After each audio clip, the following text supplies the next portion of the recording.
विद्यालय केवल पाठपढ़ार स्थान नुहे, यह जीवन गढ़िबार एक पवित्र क्षेत्र। एठारे ज्ञान सहित जीवनर मूल्यबोध और श्रृंखला शिक्षा दान करा जाए। पिलांको चरित्र गठनर प्रथम सोपान विद्यालय ही आरंभ होता है बोली आज केन्दुझर जिला पीएम श्री कुशलेश्वर सरकारी उच्च विद्यालय प्लाटिनम जुबली अवसर में आयोजित भव्य समारोह में मुख्यमंत्री मोहन चरण माझी जोगदे कहते।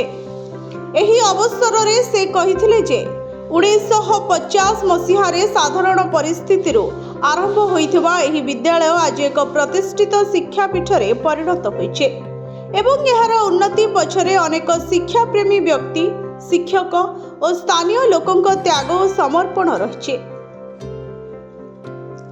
उत्कलमणि पंडित गोपबंधु दास को आदर्श रे प्रेरित एही विद्यालयर शिक्षा प्रणाली को प्रशंसा करी मुख्यमंत्री कहिथिले जे एठारे केवल पाठ्यज्ञान नुहे बरं नैतिकता, श्रृंखला और मूल्यबोधर शिक्षा मध्य दिया जाउछे।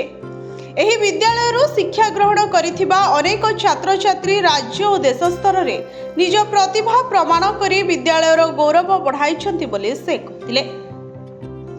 शिक्षा केवल चाकरी पाई नुहे बरं जीवन गढ़िबार एक माध्यम। आजिर प्रतिश्रुति मूलक जुगरे पाठ्य ज्ञान सहित दक्षता, सृजनशीलता और नूतन चिंताधारा आवश्यक। समयर मूल्य बुझी श्रृंखलित जीवन अनुसरण करने को छात्र छात्री को परामर्श देथिले एवं अनावश्यक कार्यरू दूर रही लक्ष्यमुखी हेबाकू आह्वान करथिले। विद्यालयर एक नूतन ऑडिटोरियम निर्माण पई मुख्यमंत्री कहिथिले। एही विद्यालय पीएम श्री योजना रे शामिल होइथिबारु एठारे आधुनिक भित्तिभूमि, डिजिटल शिक्षा, स्मार्ट क्लासरूम और नवसृजन मूलक पाठ्य प्रणाली उन्नति हेबो। ओडिशार प्राय 800टी विद्यालय को एही योजना रे शामिल करा जायछे।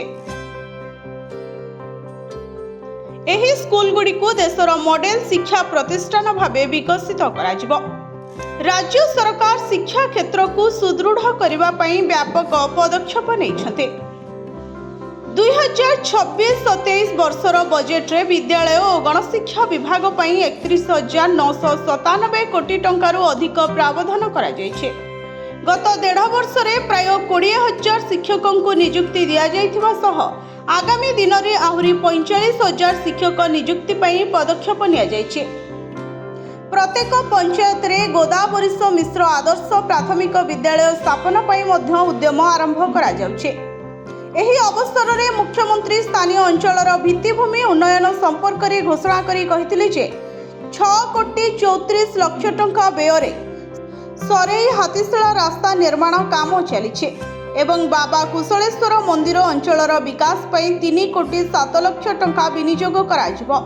Bureau report, Odisha fast.